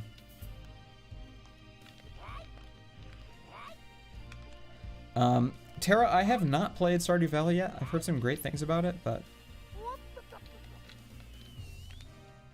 Okay. How do I progress now? It looks like my dude's stuck. I wonder if this is just bugged out or something and like didn't load the enemy right. What's up, Mr. Mello? Thanks for joining. Oh, there we go. And peeved a hell off on the data disc double LP for Sonic Adventure 2. The only data discs I ended up buying was the Panzer Dragoon soundtrack. Because I love that, and that's... I don't know, like a lot of times with game soundtracks, it's really got to be something that I think stands on its own outside of the context of the game. You know, to be honest, I'm not really super familiar with the Sonic Adventure series. I never had those. And I got the Dreamcast kind of late in the game, so... yeah, I bought the Panzer Dragoon soundtrack, and I've definitely like listened to that outside of the game. Maybe more times than I've played the game. So for me, that was a good buy. There's other stuff that like I would just rather play the game than listen to the music, though. There's like so much stuff that I've kind of caught myself like... I really was thinking about buying the Ikaruga soundtrack. Excellent soundtrack. But then I was like, you know what? I kind of would just rather play the game. The music's still great outside of the context of the game. But I don't know. I always have more fun just kind of playing the game. So one soundtrack that I'm going to recommend, and a game that I'm going to recommend, I just beat it, talked about it last week, is 13 Sentinels. Aegis Rim for PS4. This game is a masterpiece. Don't sleep on it. It is my pick for best game of 2020. I think a lot of people are going to sleep on it because it came out really late in 2020 and it's very Japanese. But the game is just a masterpiece. The narrative is amazing. I'm still thinking about it days afterwards. The music is absolutely incredible. It's done by Hitoshi Sakamoto and his game studio his music studio Basicscape. And it's just a phenomenal game. It's kind of hybrid visual novel RTS tower defense. The like visual novel segments are told in a side-scrolling presentation, so it's very much like a PC point-and-click adventure game where it's like everything's on a side-scrolling page, and you talk to people and you get keywords, and then you talk to other people with those keywords, and then it kind of unlocks these branching paths. And basically they show the final battle at the very beginning of the game. So the whole plot is like, how did all these characters get into the final battle in these giant mechas? And there's time travel elements, and it's just so cool. I love it. Yeah, highly recommend. Everybody, check out 13 Sentinels. Game of the Year, IMO. Love it. Did Hitoshi Sakamoto do the OST for Valkyria Chronicles? That's a good question. I'm not familiar with that series, to be honest. I checked it out, but it didn't really look like it was going to be for me. I've never played it, but I would still like to at some point. It looks pretty cool. Oh, Ape Escape OSTs. Yeah, good call, Moltovich. Oh, Little Liam says, only data disc release I got is Streets of Rage. That is an excellent one to listen to outside of the context of the game.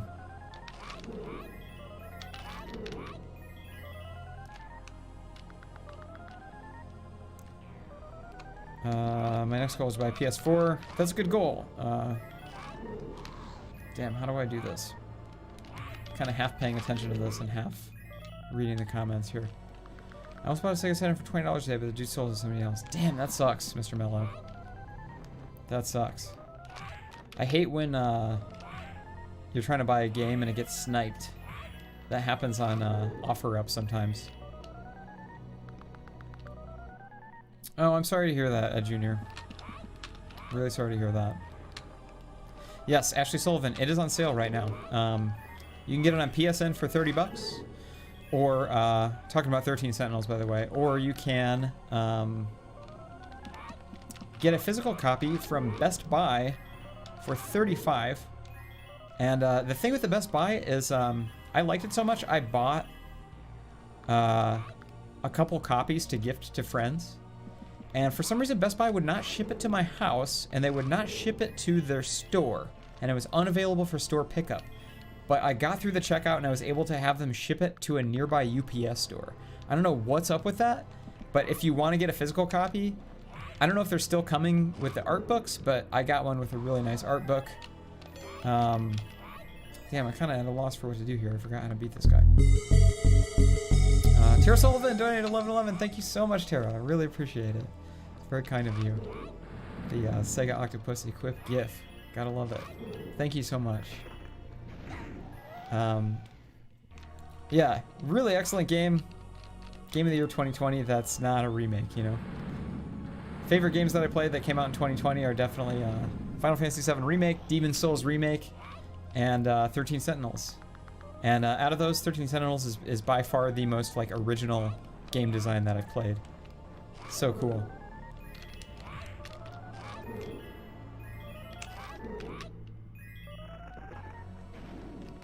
Dynamite Heady soundtrack would be awesome. All of those Treasure games have amazing soundtracks, including one of my favorite Treasure games, McDonald's Treasure Land Adventure for Sega Genesis.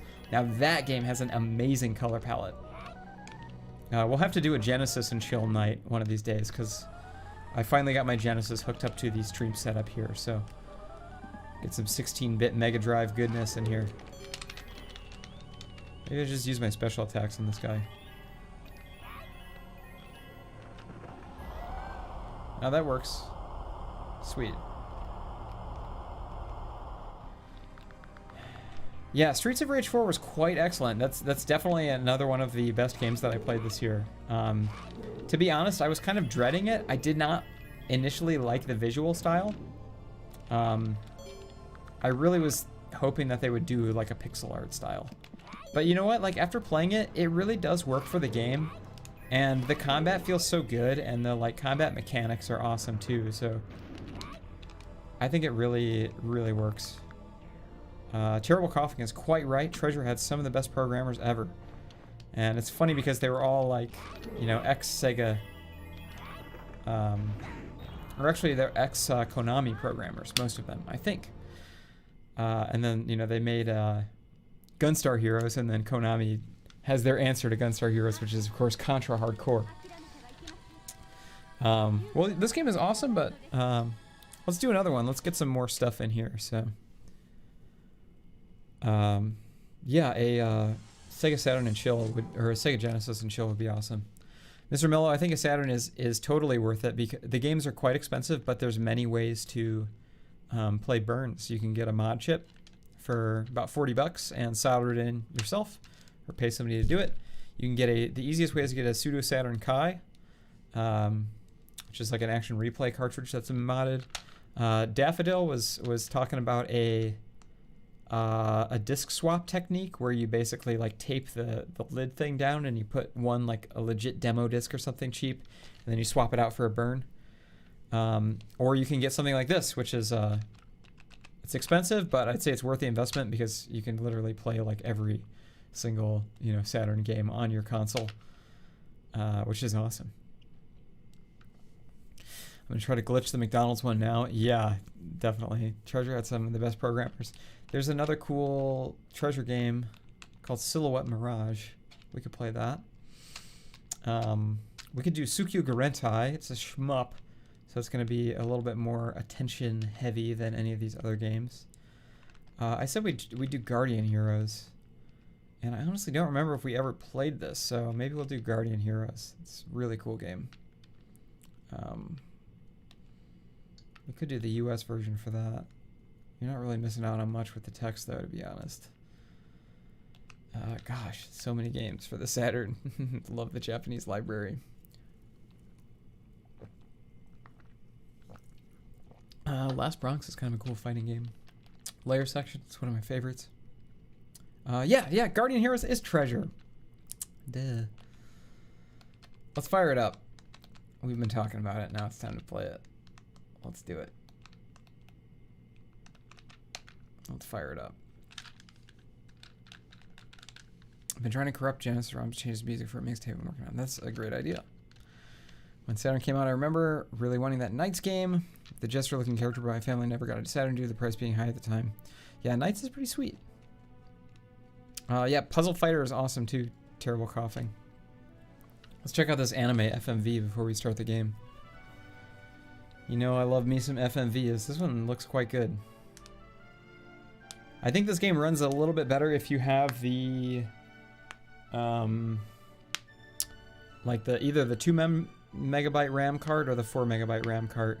I don't have one installed in the Saturn. I do have a memory card in here, but they just added virtual memory card support to the Terraonion mode, so you can offload your saves from the system to the hard drive, which is amazing because it uses like a watch battery, which they die very quickly. I keep a stack of them in a drawer, but they only last for about a year, and there's kind of no telling when they're going to die, so it's suggested if you ever play any RPGs or whatever that you offload your saves to a memory card or some other data storage very quickly. Sonic Robot Blast 2 Knights mode is a worthy successor to Knights IMO. Never played that one. I have the Wii game. I picked it up for like $1, but I never played it. Yes, Sego, I'm wearing my crystal crystal earrings. Clip-on still. Still haven't really felt comfortable going in to get pierced during the core. I had a friend that offered to do it, and I might take her up on that, but definitely not feeling like a, tattoo studio or piercing place. I do want to get them pierced, though. This intro is so badass. This game has some amazing sprite scaling, too.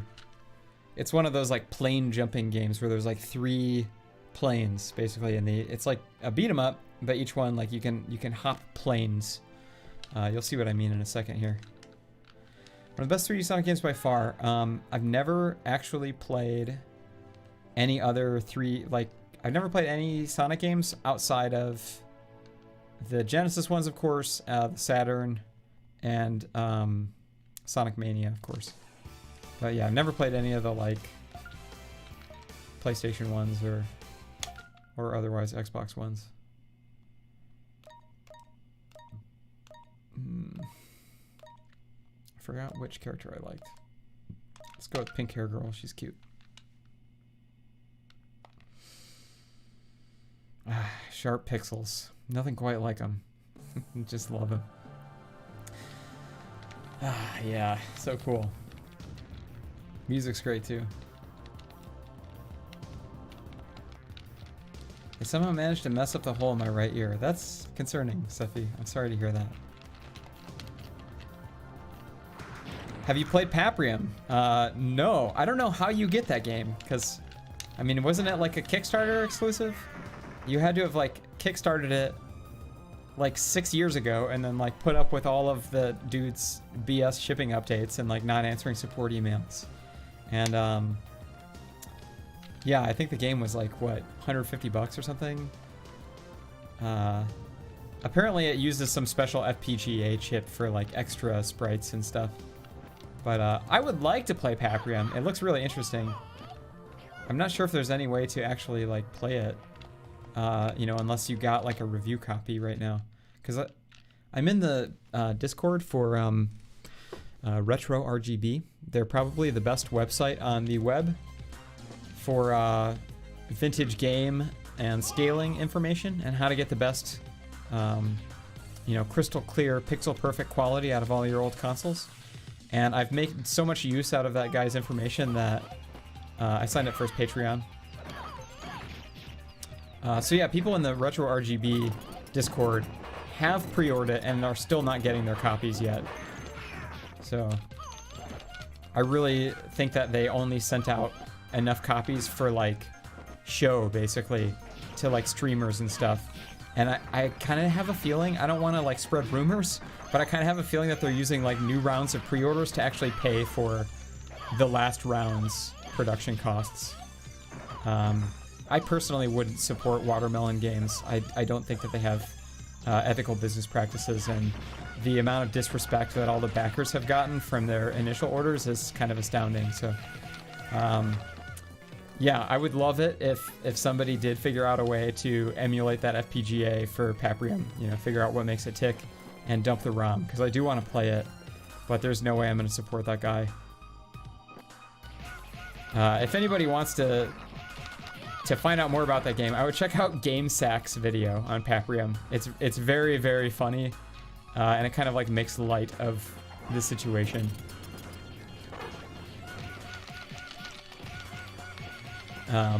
In a good way, you know. It accurately lists the positives and the negatives about the whole project. They're starting a new project now, and they basically want people to give them pre-order money without seeing or knowing anything about the game. It's kind of a like, we're only making this once, you're gonna miss out. We're gonna give you no deadline of when the game is gonna come out. It's gonna be an RPG for the SNES or something. I don't even know if they talked about what console it's gonna be on. But they're like, it's $200, give us your money now, or you'll just never know, you'll never have it, and it'll come out and you'll have FOMO for the rest of your life. It's kind of insane. Seems like the most sketchy thing ever.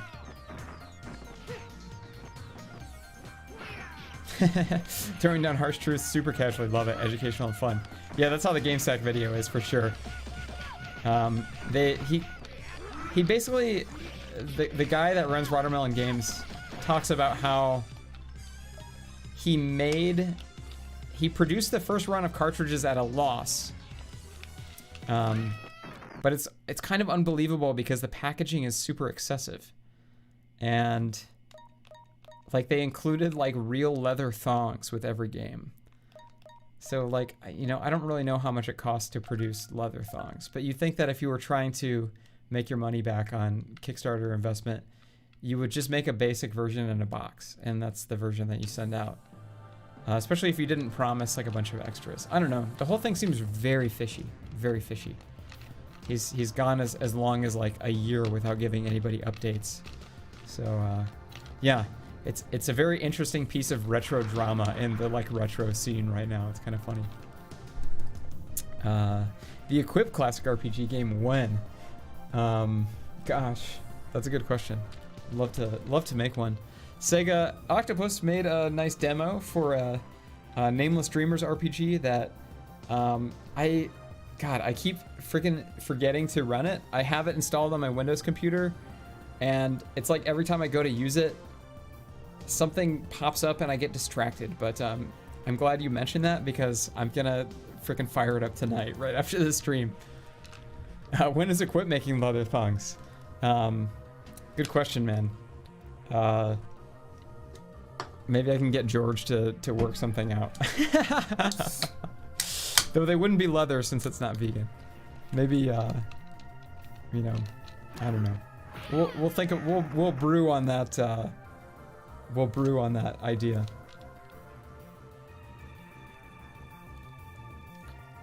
All right. So I kind of wish that I had picked the sword character because they have a longer throw. Moltovich, man, I swear we're working on those sword joggers. I'm gonna switch games here. This is a pretty sweet game, but we got 15 minutes left. I want to cram like one more in here. So yeah, the sword joggers, we're basically trying to source a better supplier for joggers with who we're working with now. So I think that both George and Chris are on it. I haven't really brought it up in a while, but we want to do it for sure. Okay, let's see what translations we got here. I think they're all RPGs, so it's not the most fun thing to play here, but I started a new game on Linkle Liver Story, which is kind of a fun Zelda clone. We could show this for the last 15 minutes. This is kind of an obscure one. And I have a game going, so we can skip all the kind of exposition and get right into the gameplay. The music on this is great. The visuals are great, too. It's awesome. Equip, have you heard of couch guitar straps? Vegan-friendly straps made from recycled furniture upholstery. I haven't. That sounds cool. I'm not against using, like, pardon me, there's a carbonation belch. I'm not against using, like, scrap leather or, like, repurposing stuff that was going to hit the garbage. You know, ethically, I don't buy new leather products. And that's just a personal preference. I'm not judging anyone here, but, sheesh, did I save it on cartridge or internal? I don't remember. Did I do new game? If I did, I'm gonna reset. Oh, cool, there we are. Quit. This game's a little bit clunky, but the color palette is great. As in the Linkle from, what, Hyrule Warriors, I think was the game that she was in. No, not that Linkle. I wish. Okay, where was I? Rondo Forest, Mermaid Cave, Mysterious Clock Tower. Let's check this out. Updated version of Ground Zero text for Sega CD is coming out soon on modern consoles. Is that like that's an FMV game, right? Terrible coughing. Okay, so yeah, this is basically like a overhead style kind of. It's almost like a Zelda clone, basically. Chimney at the top of the clock tower is spewing some horrible pollen right now. The frame rate's not great, but it's serviceable. Can't even fly because the air's so polluted. Gotta destroy the chimney, my dad said before he went inside the tower. Oh, about the RPG, don't try to beat the boss. I made him with too much HP. You just gotta encounter it and run to progress. Oh, thanks for the tip, Sega. Made by the same guys that made Night Trap and Sewer Shark. Interesting. I will have to check that out. Love me some Night Trap. I forgot about the like reach in this game. It's a cool kind of ravey soundtrack.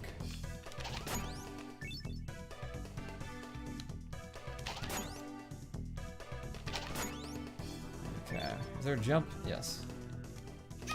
Oh shoot, that's a lot of enemies.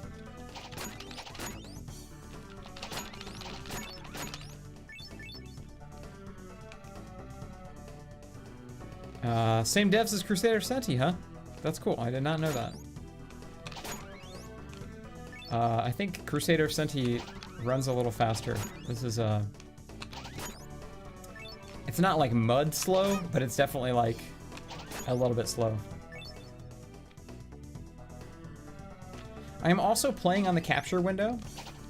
I usually like to play on the monitor, but I think it's a lot easier to catch up with the chat on the capture window.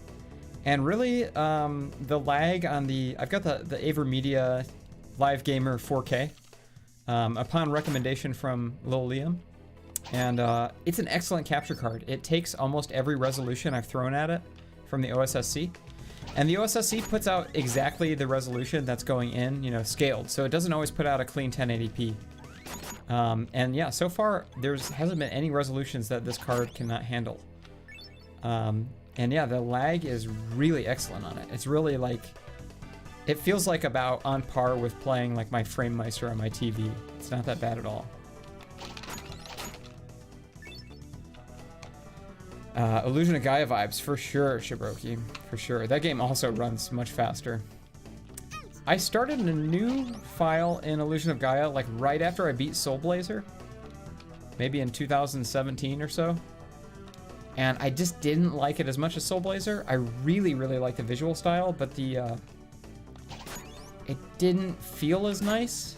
And I could not beat the first boss for whatever reason, so I kind of gave up. But I really do want to go back to that game. I really dig the aesthetic, and I want to play that whole trilogy by, who's the dev on that? Quartet, I want to say. They also did Terraonigma. But yeah, there's supposed to be a little trilogy of like Illusion of Gaia, Soul Blazer, and Terraonigma, and I really want to just play all those games all the way through. I love Soul Blazer. My cousin, I couldn't believe it. He sent me a complete in box PAL copy of Terraonigma this summer. It was like right after our grandma passed, and you know, we were both kind of feeling pretty sad, and he sent me a little care package in the mail, and he was like, hey, I was cleaning up and found this PAL copy of Terraonigma in my closet, thought you might enjoy it. You should do a stream on it someday. So I will most definitely have to do a Terraonigma stream in both my cousin Ryan and my grandma's honor. It'll be really fun. It is very hard to tell what's walkable space. That's a problem with I don't know if you've ever heard of the game Landstalker for Sega Genesis. That game has no drop shadows on like any of the platforms. So it's like incredibly hard to tell where you're jumping. Quintet, there you go, Lilium. And yeah, like Climax Entertainment games, I really like those too. But yeah, they are also not great with the what's walkable space and what's walls, and also the shadows factor.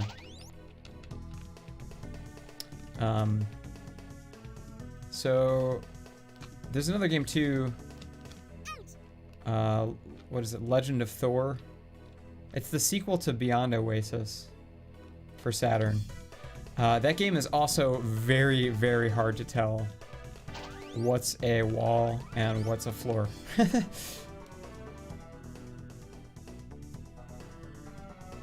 Ashley Sullivan was just thinking the same thing, Daffodil. Yep. Landstalker is an excellent game. I had to play it with a guide. It was very hard for me to figure out where to go and what to do on my own. But I beat it, so I recommend the game. It's a really cute game, and there's not a whole lot like it on the Mega Drive. You know, isometric action platformers, I guess. It's definitely a platformer. It's like a quasi 3D platformer. But yeah, it's really unique, and I like it a lot. They did another game for Saturn called Dark Savior, and that was the first Saturn game I beat when I got my Saturn. I burned off a copy immediately, and that's a real fun one. It's only about, I don't know, like 4 hours to beat the whole game. Great music. Plot is a little lacking, but there's multiple endings, which is cool, so I guess that's where the replay value comes from. This game is pretty forgiving in terms of damage. I've got a pretty high health bar, and I feel like I've gotten hit a lot, and I'm not really like, you know, I still have about 2/3 of my health here. Terraonion OST is incredible. I've listened to a couple tracks, but I decided to like save it for when I play the game. There's been certain circumstances where I can like, I don't know, not ruin it, but like the emotional impact of a song outside of a game, you know, it's a little different. Beyond Oasis I started, it looks great, but it doesn't feel great. Yeah, that's kind of how the sequel was for Saturn. I got a copy of Beyond Oasis a long time ago, because it was cheap. And it's a lot more expensive now. But yeah, I got a nice complete copy for a good deal. Couldn't pass it up. I bought it at like a disc replay, I think. And yeah, I still have yet to play it. It's in my wall of shame of, you know, games that I bought for the collection, but I have not played yet. But yeah, I have played the Saturn sequel, or prequel, I guess. And yeah, hard to tell what's a wall, hard to tell what's a floor. Inconsistent shadows. Inconsistent sprite scaling, like the treasure chests are sometimes like look like a lower resolution than the rest of the game. It's very odd.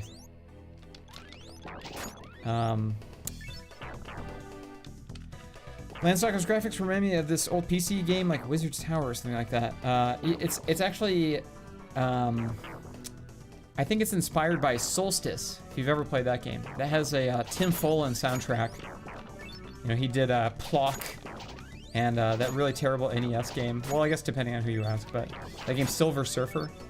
The soundtrack is amazing for Plock, Silver Surfer, and the title track for Solstice is like the most banging thing I've ever heard out of my NES. I was gifted a subwoofer by a friend this summer. My friend Carissa, she's in the Equips Picks fan club. Thank you so much, Carissa. She gifted me a subwoofer this summer, and the first thing I did was plugged my NES into it and turned on Solstice just to listen to the title music. And I could not believe the sub bass that comes out of that NES cartridge. It is unbelievable. Everyone should immediately after the stream pull up the Solstice theme and crank it as loud as you can and just rock out. It's so good. Is Mystic Towers on Saturn? I'm not sure. PC only according to Def. Should've just ran past that guy. A lot of traps in this one. I've heard this is a pretty short one too. This is a pretty cheap Saturn game if you ever want a physical copy. I think probably still get one on like US eBay for pretty cheap, unless it's like totally inflated because of this translation. Tim also did an amazing soundtrack for Pictionary on the NES. I did not know that. Terrible coughing. I'm gonna have to check that out. Sounds awesome. Andrew Killen, I do like Autechre, and I was lucky enough to see them when they came to Chicago the last time. It was, I don't know, the live experience was, I'll just say it was different. They played with all the lights off, and the sound system was incredible. I don't know how I felt about it. I mean, it sounded like Autechre. It was just like a crazy... It was more of a body sensation because they had the subs cranked up so loud. So they were just doing all these crazy rhythms, and like it was like massaging my chest in a very weird way. But yeah, I do like Autechre. Nowadays, I find myself listening to their earlier stuff. That's like a little bit more kind of like IDM hip-hop influenced over their later glitchier stuff. Like I really like Incunabula and Amber. And to me, those are just a little bit more easier for casual listening. My tastes have gotten just less and less experimental over the years. I still like the, you know, Handheld and stuff like that, but usually, like, I want to relax when I listen to music, and especially right now in the winter. I was talking to my friend Joe. I'm playing Shadow of the Colossus on PS4. Via PS5 backwards compatibility. It runs great, by the way. It runs at 60 frames per second. And I put it on easy mode because, like, I just wanted to play the story. And I was telling my friend Joe, like, I'm just not down for challenges right now. Musically speaking and game speaking. I just, like, want to relax and try to be inspired and de-stress when I'm, like, engaging in media. Terrible coughing, you are absolutely correct. Elevator Action Returns is... one of my favorite games on the Saturn. I think it has one of the best soundtracks on the Saturn, and some of the best pixel art I've ever seen on any console. We played that one on, like, I think my first Saturn stream. We'll definitely do more Saturn streams. Now that I have the mode hooked up, it's like a lot easier to switch games and stuff rather than like dealing with a pile of games. So yeah, we'll definitely do some more Saturn and chills. I do want to do a Genesis and chill maybe next week. The new EverDrive I got has Sega CD functionality without having to have the Sega CD. So it'll just run ISOs straight off the flash cart. There's a FPGA in there that is basically mimicking the Sega CD at a hardware level. It's awesome. So yeah, there's a lot of great Sega CD games too. Kind of that whole system is kind of a hidden gem.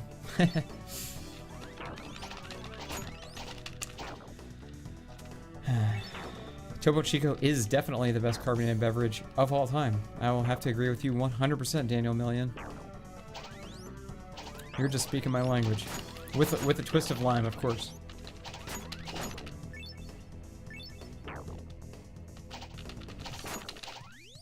Yeah, it's funny. I haven't had a drop of alcohol since August or whatever. I'm trying to just kind of be healthier and, you know, generally trying to get more work done. And yeah, the carbonated soda just it pretty much scratches the same itch for me. I haven't really missed it too much, especially since I haven't really had a chance to be social. So yeah, I've been buying this Whole Foods 365. It's pretty good for the price. It's really cheap. It's like you know, $2.70 for a 12 pack. Can't beat it.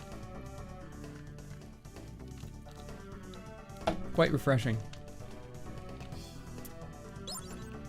Cheaper than LaCroix, and it tastes a little better too. You know, if I have my bougie desire, I'll drink Topo Chico all day long. But right now, I'm kind of trying to be budget-minded, so it's 365 market for me.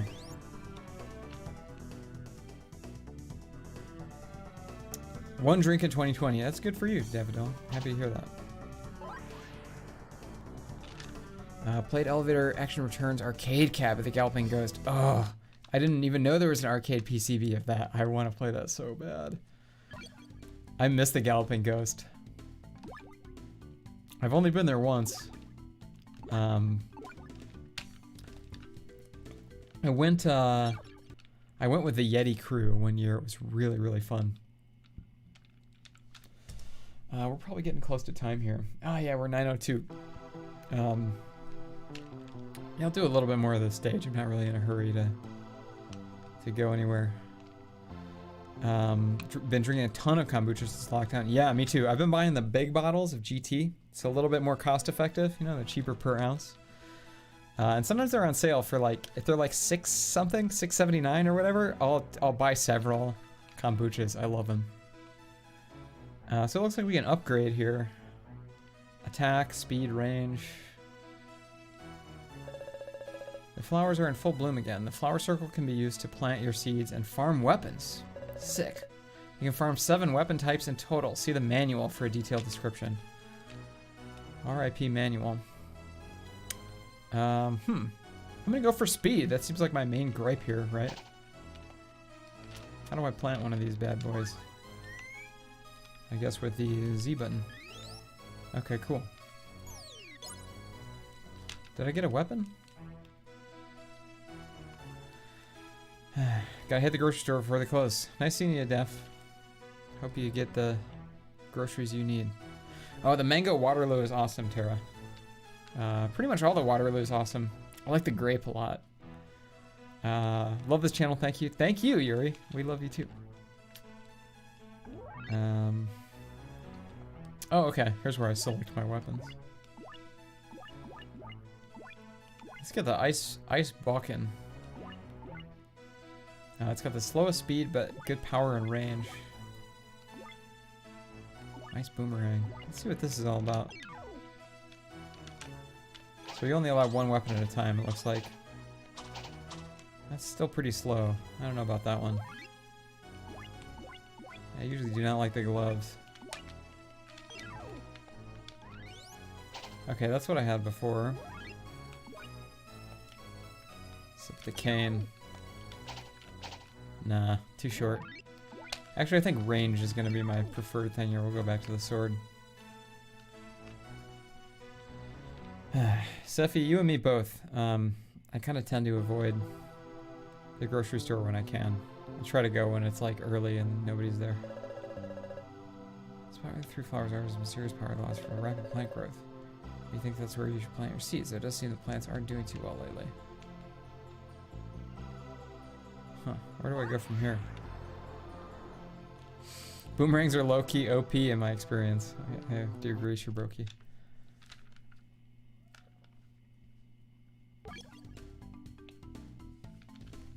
Before everyone signs off, sending through a shout out. Happy birthday, Ashley Sullivan. Happy birthday, Ashley Sullivan. 2 birthdays tonight. That's awesome. So we got Ashley Sullivan and Rainy Cakes. Happy birthday to both of you. Thanks as always for tuning into the stream. And this does seem like a good time to call it, since we're not really in the middle of a level or anything. So, thanks as always for tuning into my Friday night game stream. It's always so much fun sitting here chatting with you guys and playing some games. If you're interested in supporting me, you can sign up for the Bandcamp fan club. It's $5 a month for digital, $15 a month for cassettes. The cassettes are going to be shipped out in batches of 3. I think it's going to be better on my mental health that way to just do a bunch of mass shipping at once, and it also saves on shipping materials every single month. So yeah, if you sign up, you guarantee yourself a tape every month. I do unique mixtapes, mostly vaporwave based. Though this month I have reissued some of my old ambient kind of guitar based stuff. In fact, while I'm kind of talking us out here, I'm just gonna go ahead and put on some of it for fun because I can. So yeah, it's a nice way to support me not having to have a day job and do these streams and make music. And yeah, it's been really, really fun. You get access to everything in Season 1 of Equip's Picks from last year and everything going forward. And as I mentioned on last week's stream, I do plan on putting up the leftover tapes from last year's Equip's Picks, including I ordered extras of Side Quests, which is my B-Sides album. It's kind of a good companion album to my first album, I Dreamed of a Palace in the Sky. It's exclusive to the Patreon, the Bandcamp. And yeah, I'm kind of transitioning everything from the Patreon over to Bandcamp because it's a little bit more convenient that way. So, yeah, thanks again for tuning in. It's been really, really fun as always. Thank you, Clemens83, for the compliment on my game curation skills. You're very welcome, Tara, and happy birthday once again to Ashley and Rainy Cakes. And yeah, I also love that you don't have to redeem the code Sevi Starshine. It saves me a lot of time not having to copy and paste codes to emails. So yeah, I'm just gonna tune out for a little bit and kind of let this track play out a little bit. This is from my second album that I released under my birth name, K Hine. This is from an album I released in 2014. It was recorded in 2012 called Gauze 2, and it's all guitar-based ambient stuff. And I've kind of taken some of the sounds from this project, like that really high-pitched whine synth and some of the guitar tones, and moved them over to the Equip project. So everyone's always asking me for ambient Equip. I do plan on doing some more ambient stuff at some point. But yeah, this is kind of the closest you're going to get to a full album of, ambient Equip-like stuff, really influenced by stuff like Seafeel, Cocteau Twins, Jeffrey Cantu Ledesma, stuff like that, dream pop, ambient, I guess I'd call it. So yeah, it's been real, and thanks again. And I'm just gonna kind of tune myself out here, and you can listen to the music for a little while longer as a little preview for the Bandcamp. And yeah, next month it's gonna be Bullet Heaven Part 2 mixtape. I did the first one last year. It was kind of like a trancey, non-stop DJ mix of music from shmups. So basically what I'm going to do this time is, instead of focusing on the trance properties, I'm going to go full-on like FM synthesis, arcade PCB style music. So stuff from like, Sega Genesis, like stuff from like Cave, arcade stuff, more of the like late 80s kind of grindy arcade sound. And I'm going to try to do another like non-stop mix again. That's going to be kind of the theme for the Bullet Heaven project. So yeah, please enjoy it. And this is Equip signing off. Have a nice night.